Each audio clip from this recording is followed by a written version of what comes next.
Let me ask you this. You're listening to the NK News podcast, so you know more about North Korea than most.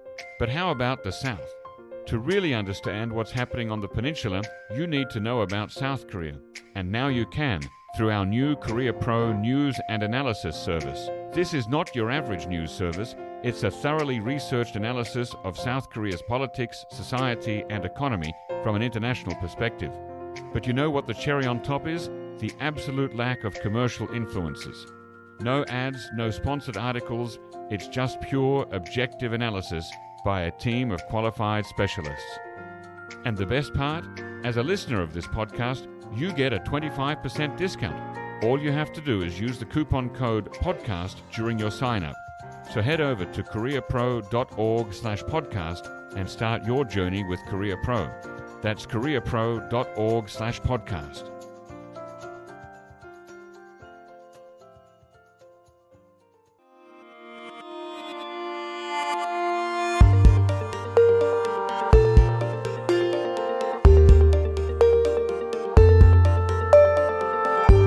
Hello, listeners, and welcome to the NK News podcast. Today it is Tuesday, June 20th, and joining me via Zoom is my colleague Jeongmin Kim to talk about a couple of recent stories that she has worked on.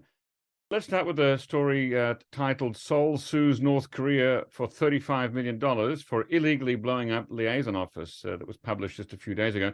Remind our viewers of what that building was and why North Korea blew it up and when.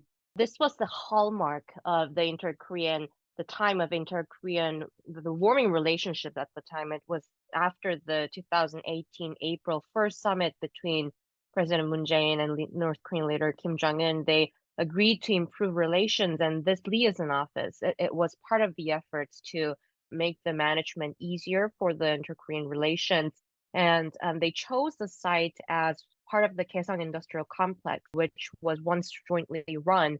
So the site itself, the land itself is North Korean, but important part is the building itself was largely funded by South Korean taxpayer money. And in 2020, after 2019 Hanoi summit, inter-Korean relations also deteriorated. And by 2020 June, North Korea was very much upset with South Korea, especially the activists who sent the anti-regime leaflets across the border to North Korea. And in 2020 June, Kim Yo-jong wrote this weird statement warning South Korea that they might even blow up the inter-Korean liaison office. At first, people really did not take that statement seriously. Right. But just a couple of days later, they actually detonated the entire building. Okay, now you clarified that the land that the building is on is in the DPRK, so under the control of the North Korean government, and that the buildings were funded by money from the South Korean government.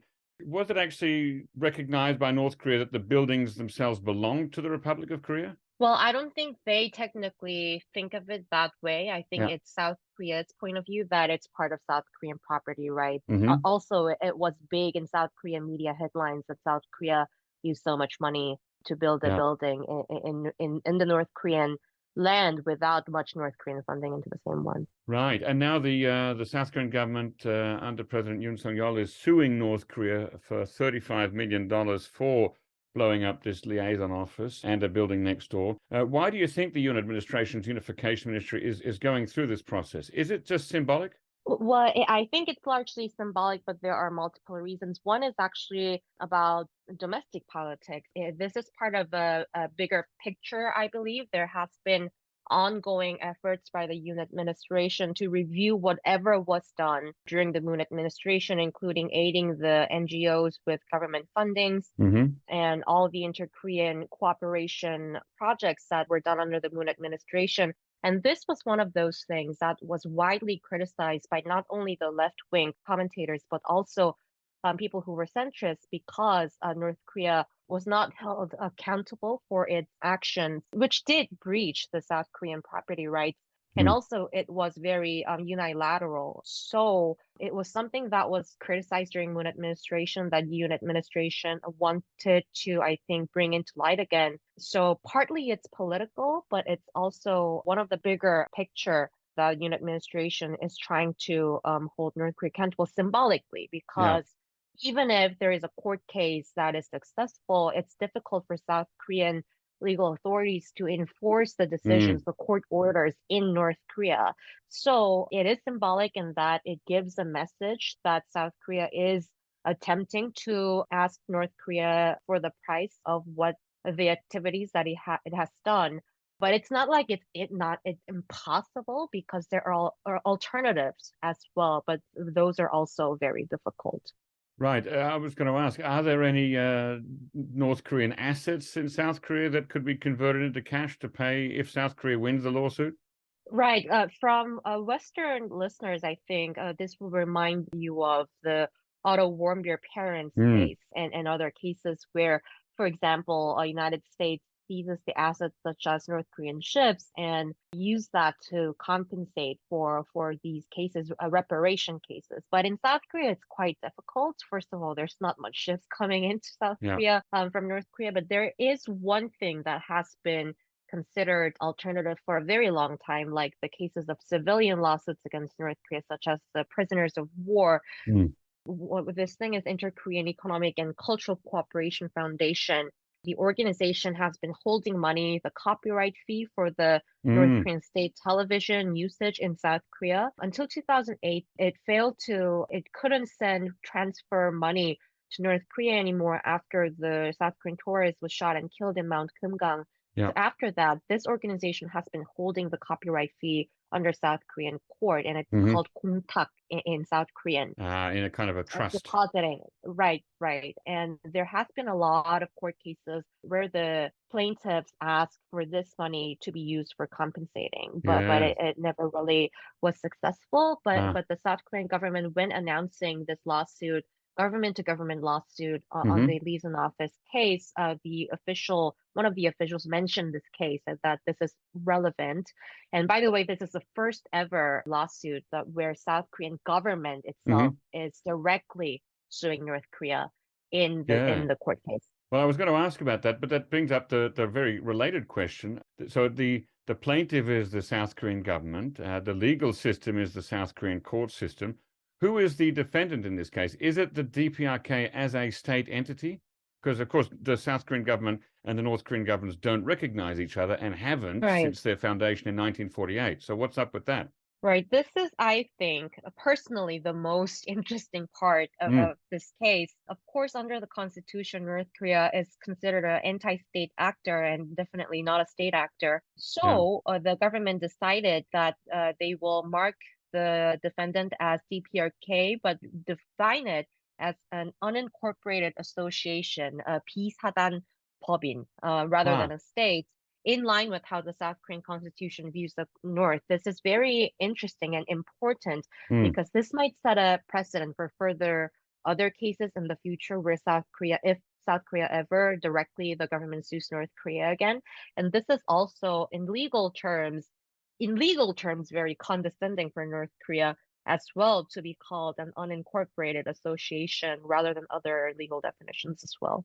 Right. You said the Korean word is a 비사단 법인, is that right? Yes, 비사단 법인. Right. So in 법인, if I understand correctly, it's a legal entity, right? It's a legal person in that sort of fictive sense, but it's unincorporated. So that's a really interesting definition. Right. Sorry, 비법인 사단. It's a complicated word. It basically means it's non-juridical. It's very condescending in legal terms, is what I'll say. And if North Korea is probably keeping an eye on this, and they will find this very insulting. Do we have any idea which court this case will be heard in and which lawyers, if any, will be representing the DPRK? That I'm keeping a very close eye on. Any lawyer who takes this case to defend North Korea, it will be the case of their career. But I'm not sure who that will be yet, but it will be under Seoul Central District Court. Wow, very interesting. Are there any other legal actions that might be launched against North Korea in the near future? There are a couple of others that we have to keep an eye on, such as not only the Inter-Korean Liaison Office, but also there were some illicit usages in Kaesong Industrial Complex of South Korean companies, the factories, the cars. And there were some reports recently that they even put up the red propaganda banner in front of the Kaesong Industrial Complex facilities, which basically means they're just using it for their own. So South Korean Unification Ministry also nationalized. Right. So they also wanted to take legal measures against that. Yeah. So when this court case starts, I think that will spill over into other cases like that as well. I forgot to mention two things. One is that the amount that the South Korean government is seeking damage for is not only the liaison office, but also the building right next to it, which was the support center for KIC. Yeah. So that's why the total number, the amount is bigger than expected. Mm. And another Was that support center for the Kaesong Industrial Complex, was that unintentionally damaged or blown up, or was that actually, can we think is that was part of the plan of North Korea? I'm actually not sure, but if you look at the photos and the video that North Korea released at the time, I think the main intent was to blow up the Inter-Korean liaison office, but the building next to it was partly damaged. So we Hmm. could see that in the photos as well. Right. It seems that with this legal case and the following one ongoing, it's hard to imagine any dialogue between the two Koreas starting again soon. Right, even with South Korea just basically taking issue with North Korea using the KIC properties before over a statement, they stopped answering hotlines. So Hmm. imagine what they're Yeah. planning to do with this. And also reminder, Kim Young-chol, the godfather of inter-Korean relations, a very hawkish guy, he is back to politics Mm. during this plenum for the inter-Korean beat. Okay, well, do please keep an eye on that for us, Jeongmin. We have time to talk about one more story that you did a couple of days ago entitled South Korea Recovers Rocket Debris from North Korea's Botched Missile Launch. On our roundtable earlier this month, I think we talked about the South Korean Navy fishing up a piece of the rocket that failed, but then they lost it again. Tell us what happened there. Right, they lost it again, and it fell 75 meters from the surface. And South Korean military and the U.S. military, they had a very difficult time trying to tie the string around this projectile because of the water current was so quick. Blah blah blah blah Wow. blah. Multiple reasons that they were citing, but they succeeded it.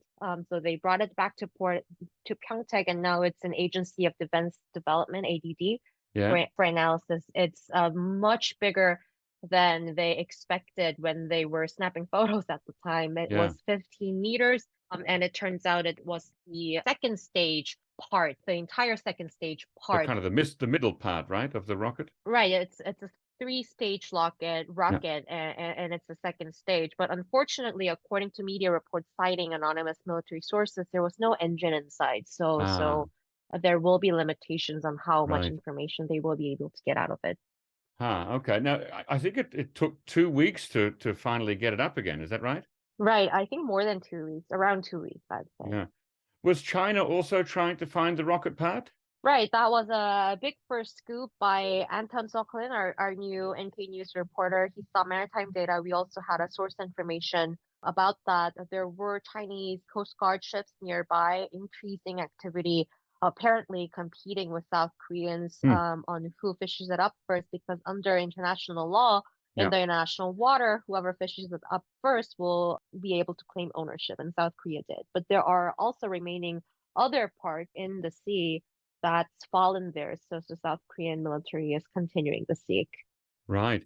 Any ideas, any speculation about what China might have wanted to do with the second stage of the rocket? Well, I just my presumption, but there were some local media reports citing the intelligence agency of South Korea that North Korea actually asked China to do that so Ah, that South so get it Koreans back do for not us. find it. Right. I think if that was the case, the Yeah. intention would have been to block South Koreans from finding it out first because Yeah. if they find out like ICBM related technologies like the first stage and second stage propulsion, Mm. it would have been detrimental to North Korean defense scientists because these Mm. were very recent technologies. Now, this rocket wasn't just a rocket. It was supposed to launch a satellite, a military reconnaissance satellite.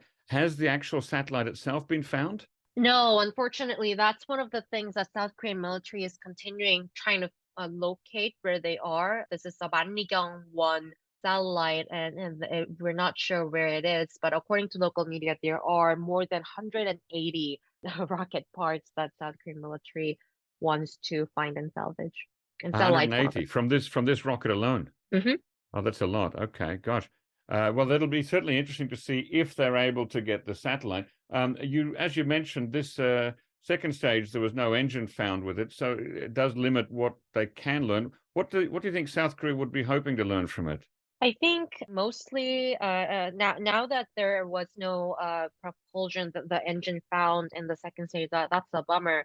But if they get to find the first stage Hmm. or whatever technology information related to Hwasong 15 ICBM technology on the propellant, I think it will be very important to note because there were speculations and analysis from open source, but this will be the first time that they are seeing them in person. So I think anything like that that's related to Hwasong 15 technology would be something important. And of course, the satellite as well. Right. But yeah, as you said, it's also about whether they're using solid fuel or rocket liquid fuel propellant Liquid for this, fuel, right? yeah. Yeah.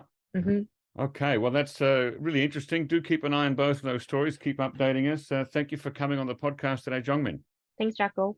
Listeners, after this break, I will have Chris Green from the International Crisis Group and Leiden University to talk a bit more about where things are in North Korea these days. So stay tuned. Attention, North Korea portfolio professionals. Are you in need of more than just sloppy and spotty South Korean news coverage on the DPRK? If so, I present to you NK Pro. Born from the established news-gathering reputation of NK News, NK Pro leverages staff experience and top-notch technology to provide subscribers with superior knowledge and tools to achieve their goals. Expect daily analysis, exclusive tools, and a suite of research tools that cover everything from North Korean state media to the whereabouts of DPRK vessels and aircraft. How cool is that? In a world where the landscape of North Korea seems unknowable to many, NK Pro cuts through the noise and provides you with the quality, reliability, and timeliness you need. Stay ahead, stay informed, and master the landscape with NK Pro. Trust me, it's a game changer. Interested? Visit nknews.org/professionals to claim your free 30-day trial of NK Pro. Once again, that's nknews.org/professionals.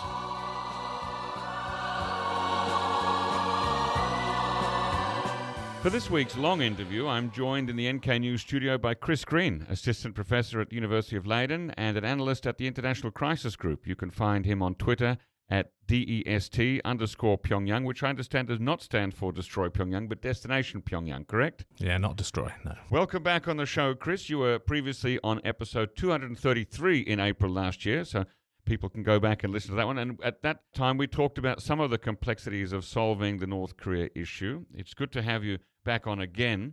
I understand you listened to my recent interview with Professor Andrei Lankov in episode 288, and you messaged me afterwards to say that you found it infuriating. Can you tell us why?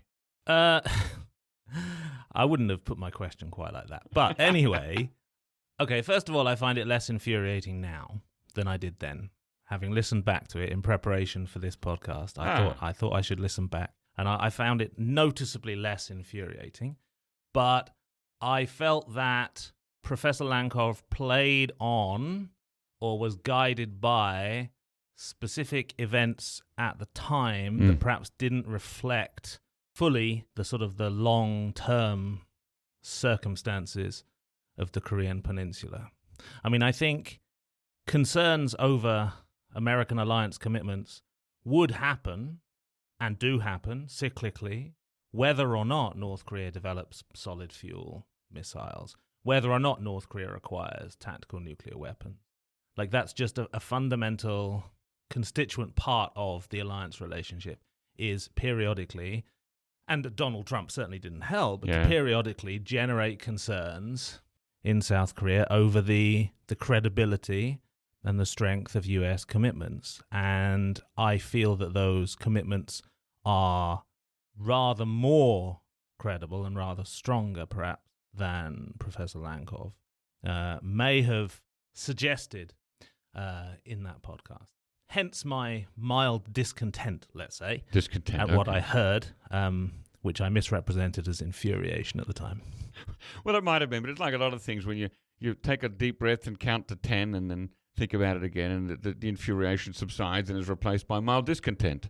Yes, and then you start to think it through, and you realise that some things that Professor Lankov said were absolutely spot on, and other things you felt were slightly misrepresented, and you'd like to address those things head on, which I've just done. Yeah. Now, he is quite pessimistic on any progress being made for as long as President Yoon is in charge of the government in South Korea. And also, if I recall rightly, he said that he sees a high probability of some kind of kinetic activity from North Korea that may lead to a small number of South Korean casualties, mostly military. He said further that because Yoon doesn't seem inclined to restrain himself from retaliatory measures, that there may well be some tit-for-tat kinetic activity. Would you care to comment on that sort of prognostication?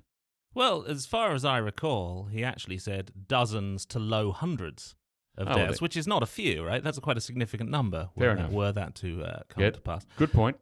I agree with the general principle that the likelihood of some kind of clash is quite high, and the probability is that some people will die as a result on both the North and the South Korean sides. This could take the form of a clash in the West Sea, a naval clash, of the kind that we've seen many times before, since the turn of the century. It may be a cross-border clash on land. I mean, the mine incident of 2015 was one of North Korea's more surreptitious, provocative activities, something like that.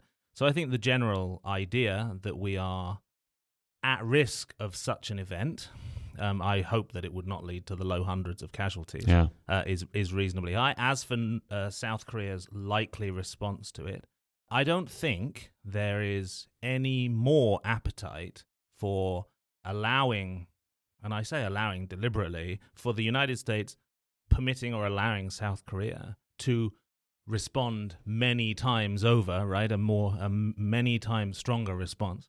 But that's the rhetoric that's been used, right? Does that hem in Yoon a little bit into whatever his options may be? Well, I think he might find himself embarrassed by how little he can actually respond in the end. I don't think Yoon is any more hardline or any more bellicose than Lee Myung-bak in 2010, wanting to respond to the provocations that North Korea conducted at that time. Mm-hmm. Well, he had to be talked down from that, as the way that I recall it. Yes, well, he was stopped. I mean, if we want to put it in very simple terms. He was stopped from conducting the level of response that he would like to, and I don't see any particular cause to believe that this time it would be any different. I mean, whether that's a good or a bad thing, what that says about South Korean sovereignty or whatever, these are other questions. These are other questions, yeah. But I do think it rather unlikely that President Yoon would be permitted to do anything that would lead to a response from North Korea sensing that it might be under significant or existential threat leading to some kind of uncontrollable escalation. I just don't see that as being terribly likely at this point in time. Have we been where we are now at some stage before? And if so, when would you compare this period to? I think I would compare it to the death of the Sunshine Policy at the turn of 2008, when, if you will recall, President No went for the second summit with Kim Jong-il in the dying days of his administration. And then a month later, his chosen successor, obviously we have a one-term presidency in South Korea, his chosen successor got thoroughly trounced by Lee Myung-bak, and that led to a fairly hardline conservative administration taking power. The North Korean side took a little time at the beginning of 2008 just to see what the true character of the Lee Myung-bak administration was likely to be. And then in the summer of 2008, tragically, we saw the shooting of a South Korean tourist, Park Kwang-ja, in the Mount Kumgang tourism region. That led to the suspension of those tours, which were a legacy project of the Sunshine Policy. And from there, it was mostly downhill, and we saw steady escalation into 2009 when North Korea conducted their second nuclear test, long-range ballistic missiles. And of course, history won't repeat itself, but it rhymes, as they say. And I think we're in similar territory. What character that will take remains to be seen. Are you one of those who agrees that North Korea events around North Korea tend to be cyclical? Yes. And is that cycle something that's just got its own momentum, or it's actually driven by North Korea? I tend to see these things as mutually constituted. North Korea does drive it with its actions, and the United States and the alliance in South Korea also respond in predictable ways. All sides have a certain predictability in their unpredictability, so to speak, and that leads to the cyclical nature of Korean Peninsula politics, in my view. Well, it seems to me that now it may be a good time to recalibrate or to calibrate for new people coming into to North Korea studies or reporting on North Korea, just how we should view North Korea as a state. If you were to write an explainer for incoming journalists or analysts on a sort of a basic starting point for how they should approach North Korea, what it is, what would be some of the top points you would include? That's a difficult question. I think it depends on what aspect of North Korea you are required to look at. In general, we attach some specific adjectives, or we have a habit of attaching specific adjectives to North Korea. Stalinist is one. Yep. Ultranationalist. Ultranationalist is mafia state, although technically that's not an adjective. No. But still, Yeah. yes, we attach that phrase to it as well. I think now we are... Okay, those things are useful shortcuts, right? They're good shorthand, and they sound good, and they make for good introductory paragraphs to news reports, let's say. Right. But if we actually want to understand North Korea, we have to understand which aspect of North Korea we're looking at, right? If you take the phrase ultranationalist, that will help you to understand government rhetoric. It will help you to understand the way the government enforces ethnic closure around the people and generally treats outsiders as inferiors, right? The ultranationalism, xenophobia come from there, but that won't help you to understand the North Korean economy, for example. You might get a little further with the North Korean economy by thinking in Stalinist terms, because North Korea's economy, although it has marketized in the late 1990s, has significant features of sort of a state-run command economy. And big industry. Of the 20th century. So that will help you there. But I think we now have enough of a granular understanding of what North Korea is in many facets that we need to know what we want to look at before we can understand what kind of place North Korea is. Because it defies, as do most places, to be fair, it defies ready explanation at the granular level, I think. Well, you and I have certainly talked before over the years about whether North Korea is a unique place, whether it's somehow exceptional, and I recall you pushing back on that and saying that it isn't. Can you outline for our listeners why that is the case? North Korea is, in my mind, a post-colonial state trying to make its way in the world with fairly few factors in its favor, and it is struggling, but it's not struggling in ways that we can't understand. It's not struggling in ways that other countries don't struggle. Some of its politics seem a little extreme, but if you strip away some of the bellicose rhetoric, you get a pretty simple story about a country that is attempting to defend itself against a much larger and better equipped and richer adversary. And I just don't think that you can point to any specific aspect of North Korea that is completely sui generis, that we can't find examples of elsewhere. And so I don't think it's helpful from an academic perspective or from an analytical perspective. It's not helpful to see North Korea as a completely different place to all other places. That won't get you very far.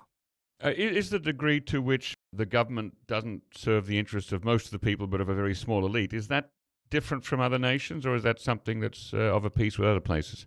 I think that's baked into dictatorial politics. The dictator stays in power by creating the smallest possible coalition to maintain their rule, and therefore those people who are inside that tent are the ones who must be placated, with whom utilitarian bargains must be arrived at in order for them to give their support and maintain the dictatorship. One of the main benefits of democracy is that in principle the coalition of support can include everybody, right? You have regular elections, people make their views known, and then the government has an obligation, if it wishes to stay in power, to try and keep as many of the people happy for as much of the time as they possibly can. But dictatorial politics doesn't work that way. So I think it's a feature, not a bug, of dictatorial politics. Now, as well as being a professor, you're also an analyst at the International Crisis Group. The last year and a half, North Korea has, in particularly looking at its nuclear weapons programs, has slipped down the ranking of priorities in terms of global crises. How does the ICG look at North Korea now? Is it particularly concerned about it at the moment? I think there are several hot wars going on, and Ukraine is just the best known of these. It's not the only one. Yeah. So there are crises of a much more pressing nature happening, and inevitably, in an organization with, by nature, limited resources, more of those resources will be allocated to more pressing or more immediate concerns.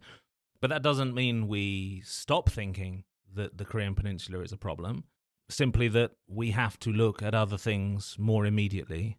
But that doesn't mean I'm not still working on the subject. Sure. And it remains my exclusive focus. And indeed, in early June, you published a Q&A on the Crisis Group website called Interpreting North Korea's Failed Satellite Launch. It's something we've talked about a bit on this podcast with my colleagues at NK News and the Roundtables. Simply put, how do you interpret the failed satellite launch? What does it mean? North Korea gains a lot from doing this kind of thing, technically speaking, in addition to improving its ballistic missile technology, because yes, a rocket launch and a long-range ballistic missile are in many ways the same. There is some divergence, especially now that North Korea is perfecting solid fuel missiles. But in any case, they are drawn from a very similar category. Mm-hmm. In addition, they can test things like re-entry vehicles and communications technology, all kinds of things. So it's beneficial. So technically it's useful. At the same time, conducting this kind of satellite launch, although this was a military reconnaissance satellite, so it slightly changes the conversation because it has military application. But North Korea asserts its right to the peaceful use of space, just like every other state has that right. And by conducting its launches in the shape of rocket launches rather than missile launches, it helps to question the international community's determination that North Korea should be prohibited from conducting any kind of ballistic missile developments. So it helps Chinese and the Russians, who are in any case minded to try and undermine the notion of international sanctions as a tool per se, not just in the context of the North Korean case. So it's very helpful on a political and a technological level, and in terms of the prestige projects for the maintenance of internal regime legitimacy within North Korea. It's very helpful for them to do this kind of thing. Why is North Korea so keen to get a military reconnaissance satellite up that is not geostationary, fixed above the Korean Peninsula? What's the value added? I'm a little skeptical about the value added. At the 8th Congress of the Workers' Party in January of 2021, Kim Jong-un famously articulated a laundry list of military objectives for the country to pursue during the 5-year plan that started at that time. So that runs for another 3 years or so. 2 of those objectives related to reconnaissance. One of them was long-range drones with a range of about 500 kilometers, and the other one was the launch of a military reconnaissance satellite. It seems to me that the long-range drone program has a lot more utility for North Korea than the satellite launch for a range of reasons that others have spoken about elsewhere, including, as you allude to, the fact that North Korea doesn't have partnerships with countries around the world that would be willing to help them gain maximum benefit from the information that could be gleaned from having that satellite spinning around the world. And the fact that this kind of satellite that they're trying to launch is not going to provide them with the kind of imagery, it seems, at the kind of resolution that they would need for it to be militarily useful. Yeah. Conversely, drones are cheap. Yep. Expendable. They can go out and come back, and you can gather all the information from them relatively cheaply. It fits much better with North Korea's current position and technological capability for them to have an army of these reconnaissance drones scanning South Korea to see what alliance military movements are and other things. Yeah. So that seems to have utility, but there's no prestige attached to that. And I think the launch of satellites has much greater political usefulness, and of course it contributes to some of the technological goals related to their nuclear and missile programs in a way that long-range drones simply do not. Now, the last launch failed, so how soon do you think we can expect to see another attempt? Would it be sometime this year? Well, the only example we have that we can use as precedent is 2012, when they failed to launch a satellite in April of that year, and they conducted another launch in December. This time they've said that they will conduct some tests of the components of the rocket that failed. Yep. before doing it again. One would think that that would require months and not years of additional testing and research. So I could see it happening this year, but it does depend on what actually failed. Right. And how easy those things are to fix. So I think it's up in the air. Ha! Very good. Let's turn our attention now to North Korea's relations with its near neighbors. I think that the most important one, of course, is China. You've said before that North Korea now is enjoying very good relations with China. Why is this, and what does it mean? In the period of diplomacy in 2018 and 2019 between North Korea and the United States, North Korea and South Korea, we forget, perhaps, that there was also North Korea-China diplomacy and North Korea-Russia diplomacy as well. Many summits on all fronts during that period. My view is that the minimum acceptable outcome of that period of diplomacy was to normalize relations, for Pyongyang, was to normalize relations between itself and China. That was the minimum acceptable outcome. Because those relations had been frosty for a few years, more or less since Kim Jong-un came into power?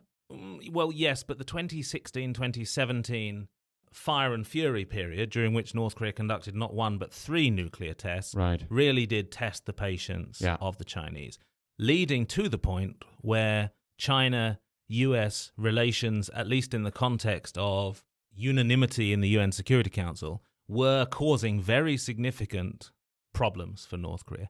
If we think about the very strong sectoral sanctions that the UN Security Council imposed in that period as a consequence of North Korea's missile and nuclear testing process, that had to be unanimously accepted by China, Russia, as well as the United States and Britain, the P5 and whatever. Yeah. So that was getting to the point where relations with China were not helping, right? Not helping North Korea to achieve its goals, and could be a serious risk to their economic health. So during that period of diplomacy, if North Korea could have gotten a deal with the United States and it could have relaunched economic engagement with South Korea, that would have all have been wonderful. No doubt North Korea would have been quite happy to do that. But at a minimum, they needed to normalize relationship with China. They accomplished this. Now, in my view, notwithstanding China's patchy adherence to some of the UN Security Council resolutions thereafter, I think we could have expected a period of fairly active economic exchange between China and North Korea in the period after the normalization of relations in 2018-2019. The black swan event, though, was the pandemic, which came along and caused both China and North Korea to take extreme self-protection measures that in both cases, in fact, lasted really quite a long time, longer than probably epidemiologically was necessary. As a consequence, there wasn't the space, literally, to conduct the kind of level of trade that you would normally have expected to happen after a moment of normalization between China and North Korea in 2018-19. So North Korea hasn't gained the economic benefits from the normalization that it could otherwise have expected. And that throws a little bit of a spanner into the works of their planning. But nevertheless, diplomatic relations are good. Right. And for as long as the China-US competition seems to be tense, I'm sure North Korea-China relations will continue to burble along quite happily. Unless North Korea takes the decision to conduct a 7th nuclear test, then it remains to be seen how annoyed China will choose to be by that. And how about North Korea's relations with Russia? There's been a lot of talk about North Korea maybe committing some things to the war on Ukraine, maybe some weapons, maybe some people, maybe some reconstruction builders. I don't think that's been seen yet. Is the ICG keeping a close eye on this? Well, it's not the kind of thing that we directly focus on, but I mean, Professor Lankov in that episode 288 said it's a little too early for construction workers to be sent, and I think that's probably still the case. There is very good evidence, it seems, that the UN has that North Korea has provided weaponry to the Wagner group of mercenaries that's doing a lot of Russia's bidding in Ukraine, of course. So I'm sure North Korea stands ready to provide whatever conventional weapons Russia or the Wagner group happen to have the cash to buy. How about North Korean relations with Mongolia? North Korea and Mongolia maintain cordial relations. I was just in the Mongolian capital for the annual Ulaanbaatar dialogue. Mongolia, not least because of its rather fraught geopolitical position sandwiched in between Russia and China, seeks to be an honest broker, a middle state, assisting in mediating clashes and conflicts between other states in the region. And one of the ones that it has focused on is the Korean Peninsula, and they continue to stand ready to provide whatever services they can to try and bring the parties together and find creative solutions that can improve political relations on the Korean Peninsula and beyond. And I see no reason why that would change. And as for Japan, South Korea and the US, there really are no publicly acknowledged engagements going on at the moment, are there? No. And do you expect that to change in the next year? Probably not, no. I mean, I think ultimately North Korea has decided that the Biden administration is a waste of space and that they will ride it out and wait and see what comes to Washington next, which is something that a lot of people, of course, are increasingly focused upon. Now, coming back to a theme that you mentioned a minute or two ago, the COVID border closures in North Korea. Now that the World Health Organization has announced an end to the COVID pandemic as a crisis, North Korea still has closed borders, but there are rumors about an imminent reopening. What do you expect to see in the rest of this year, rest of 2023? I think that what we are witnessing with the patchy information that we get from North Korea is a sort of an interagency wrangling over when the border might reopen.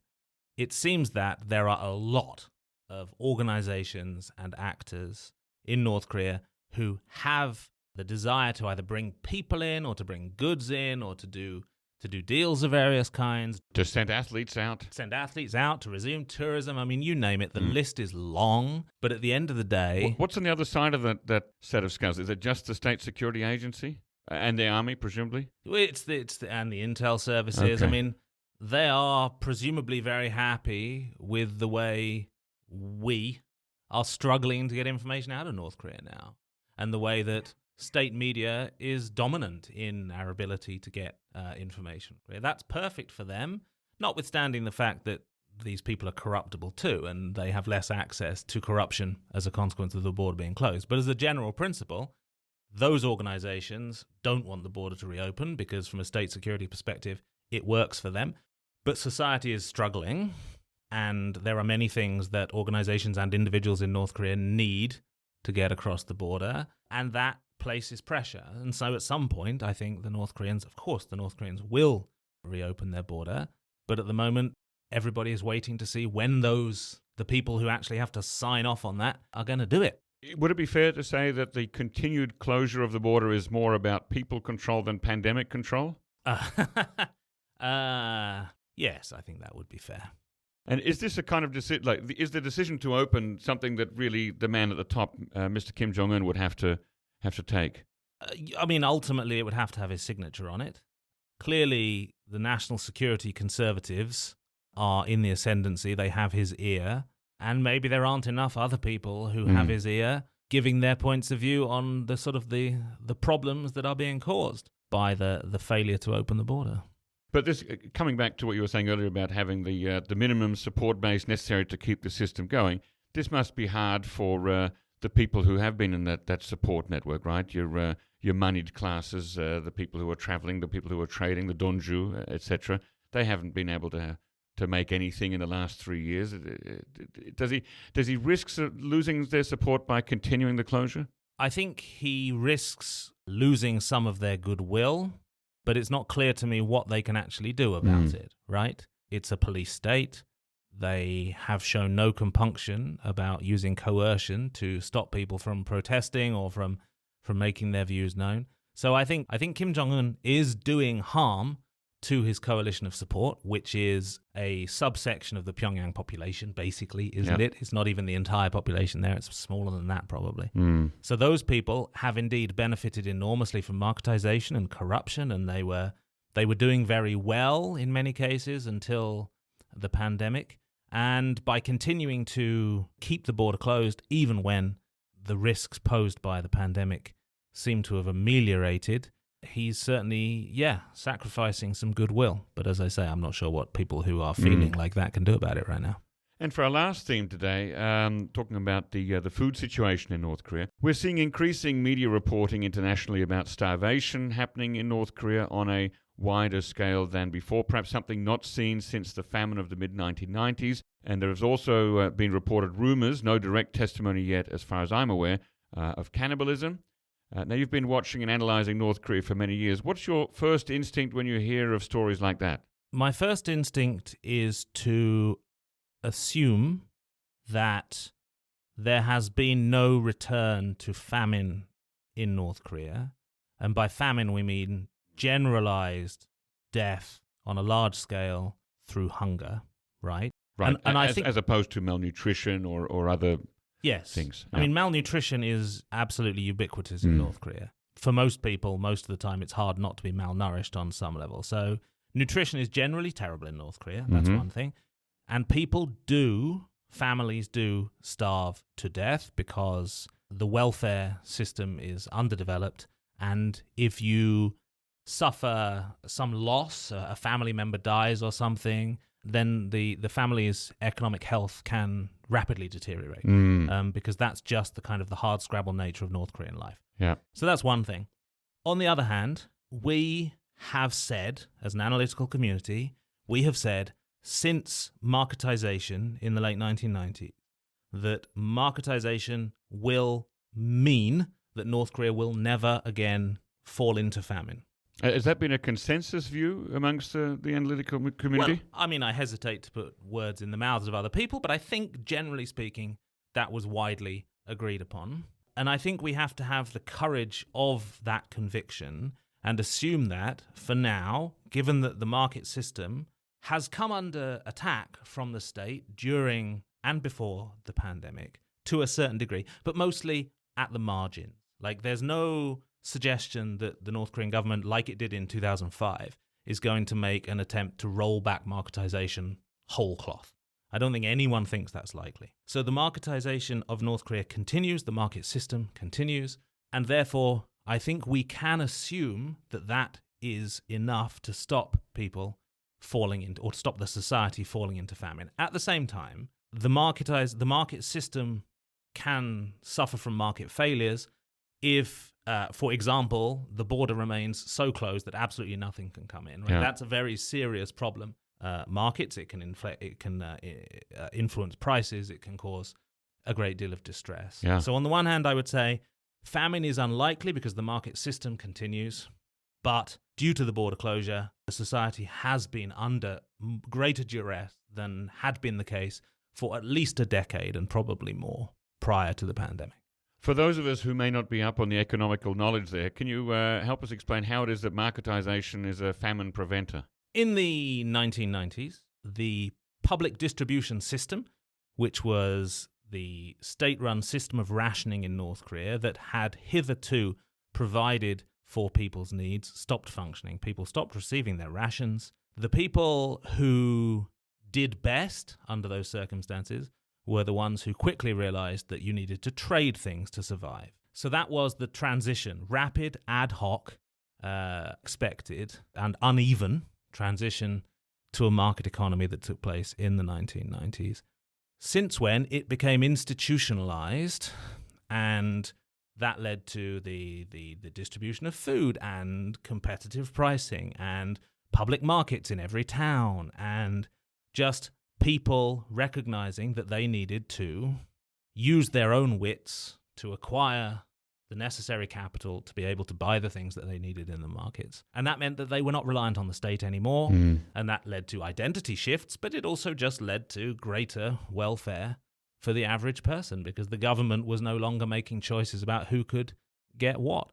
And so that's a much more secure, under normal circumstances, way for people to live and to achieve food security. With the border closure, the amounts of food entering the country and the amounts of other goods entering the country will have declined, and this will have had influences and negative impacts on market functioning. But my assumption is that markets did continue to function, and therefore to describe the current situation as famine is probably overblown. But it doesn't really matter to the individual, right? I mean, Right. we can sit here and analyze, is this a famine or not? But that's a semantic distinction to a family that's starving. And so we must retain our humanity and remember that plenty of people have been struggling for several years now.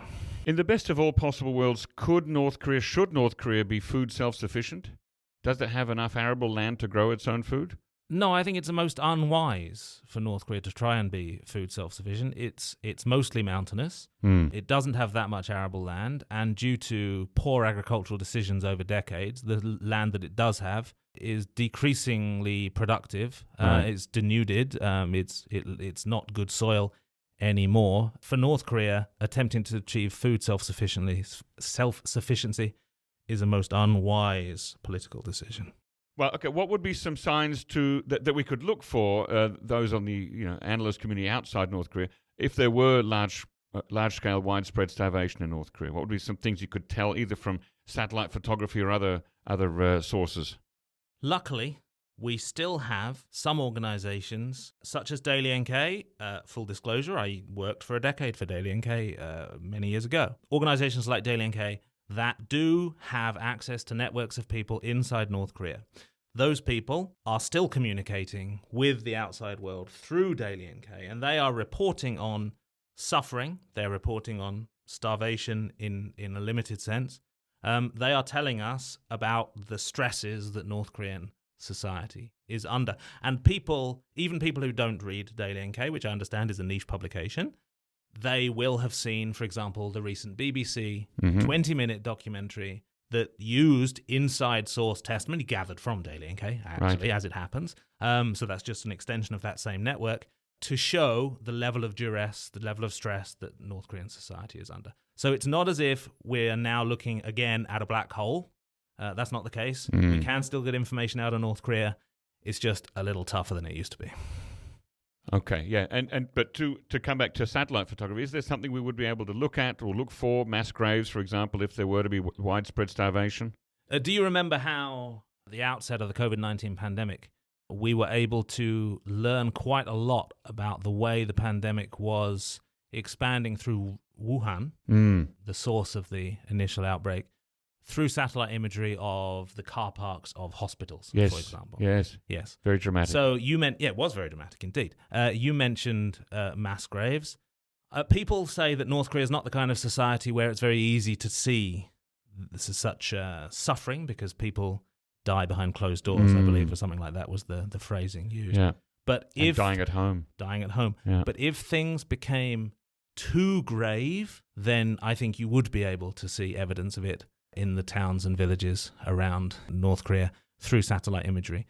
As far as I know, things are not that grave, and we have not seen such imagery, but I suppose in principle it would be possible. Okay, well, let's hope that things do get better and that the border reopens again soon. Will you be going back there when you can? That remains to be seen, I think. It depends on the circumstances. It's very hard to say at this point. Okay, well, it is then like the next North Korean satellite launch, up in the air. It is up in the sky. Yeah. Yes. Thank you very much, Chris Green, for coming back on the NK News podcast. People can find you and your thoughts on Twitter at DEST_Pyongyang. And, of course, don't also forget the crisisgroup.org. Yes, indeed. Thank you, Jacko. Thank you. Imagine having the most wide-ranging news, analysis, and opinion on North Korea at your fingertips. Sounds great, right? Well, it's possible with NK News. They publish a truly diverse selection of unique articles every business day and provide you with valuable newsletters and alerts. Opinion writers and journalists include regular podcast guests like Andrei Lankov, Jeongmin Kim, Chad O'Carroll, Colin Zwerko, Niels Weisensee, Peter Ward, and Shreyas Reddy. And because I know you'll love the product as much as I do, here's something special for you. Use the code PODCAST to get a $100 discount on your subscription. Redeem this podcast-only special today by visiting nknews.org/discount. That's nknews.org/discount. So what are you waiting for? Sign up for NK News today and get ahead of the headlines on North Korea.